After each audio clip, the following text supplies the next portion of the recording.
कि मैं दुनिया को मनाने में लगा हूं। अध्यक्ष महोदय,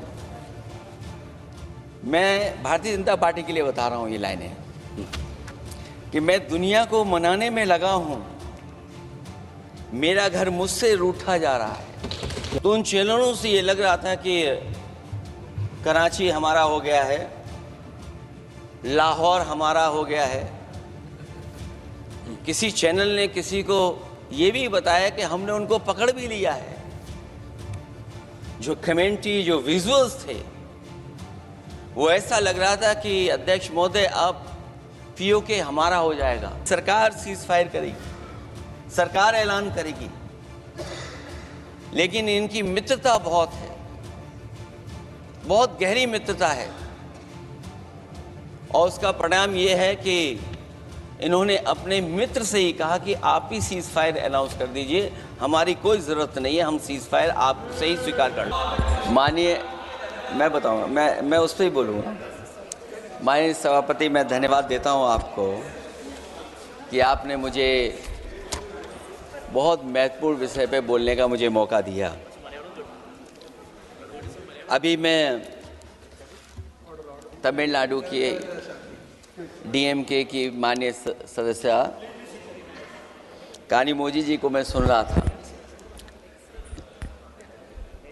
और उन्होंने मैं उनको धन्यवाद देता हूं कि कई महत्वपूर्ण बातें उन्होंने रखी, और अभी भी उनको अपनी अच्छी बातों के लिए बधाई मिल रही है। हमें खुशी है इस बात की कि विपक्ष में जो लोग हैं उनको बधाई मिल रही है, लेकिन सत्ता पक्ष के लोग जब बोल के जा रहे हैं तो उनके सदस्य भी उन्हें बधाई नहीं दे रहा कोई। अध्यक्ष महोदय, मैं धन्यवाद देता हूं आपका भी, और क्योंकि मैं उनकी बात सुन रहा था, उनकी बात सुनने से मुझे कुछ याद आया। मैं ये कहना चाहता हूं 2 लाइनों में कि मैं दुनिया को मनाने में लगा हूं। अध्यक्ष महोदय, मैं भारतीय जनता पार्टी के लिए बता रहा हूं ये लाइनें कि मैं दुनिया को मनाने में लगा हूं, मेरा घर मुझसे रूठा जा रहा है। मैं दुनिया को बनाने में लगा हूं, मेरा घर मुझसे रूठा जा रहा है। अध्यक्ष महोदय, बात शुरू करने से पहले मैं सबसे पहले भारत की सेना, उसका आभार, उसका धन्यवाद देना चाहता हूं। दुनिया में साहसी फौजों में गिनती अगर होती है तो हमारी भारत की सेना सबसे आगे दिखाई देगी। उनके पराक्रम पर, उनकी वीरता पर, उनके अदम्य शौर्य पर हमें सबको गर्व है। कोई ऐसा भारतीय नहीं होगा जिसको गर्व ना हो। हमें अपनी फौज पर गर्व है, और हमें इस बात के लिए भी गर्व है कि जब सेना ने अपना ऑपरेशन शुरू किया तो पाकिस्तान के जितने भी टेररिस्ट कैंप थे उन पर अटैक किया गया। न केवल पाकिस्तानी कैंपों को नष्ट किया गया, बल्कि पाकिस्तानी जो एयरबेस है उन तक पहुंच गए, उनको भी नष्ट किया, ध्वस्त किया। और जब हमारी फौज पाकिस्तान को हमेशा हमेशा के लिए एक पाठ पढ़ा सकती थी, एक ऐसा संदेश जाता कि भविष्य में पाकिस्तान कभी ये हिम्मत नहीं जुटा पाता, और ऐसा भी लगा हम लोगों को,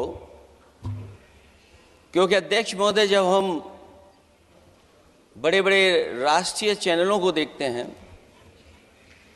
तो उन चैनलों से ये लग रहा था कि कराची हमारा हो गया है, लाहौर हमारा हो गया है। किसी चैनल ने किसी को ये भी बताया कि हमने उनको पकड़ भी लिया है। जो कमेंट्री, जो विजुअल्स थे, वो ऐसा लग रहा था कि अध्यक्ष महोदय अब पीओके हमारा हो जाएगा। हालांकि सरकार के इंजनों को मैं टकराता हुआ देखता हूं। हो सकता है ये मेरा भ्रम हो, लेकिन पीओके के मामले में सभी इंजन हमें एक दिखाई देते हैं। और जहां पीओके पे पहुंचने तक की बात थी, कुछ लोग तो पीओके पर ये कह रहे थे कि हमारा कब्जा हो जाएगा, 6 महीने का केवल हमें मौका मिल जाए। ये अफसर सरकार आखिरकार पीछे कैसे हट गई और क्या कारण था कि सरकार को सीज फायर का ऐलान करना पड़ा? अध्यक्ष महोदय, हमें उम्मीद थी कि सरकार सीज फायर करेगी, सरकार ऐलान करेगी, लेकिन इनकी मित्रता बहुत है, बहुत गहरी मित्रता है। और उसका परिणाम यह है कि इन्होंने अपने मित्र से ही कहा कि आप ही सीज फायर अनाउंस कर दीजिए, हमारी कोई जरूरत नहीं है, हम सीज फायर आपसे ही स्वीकार कर लेंगे।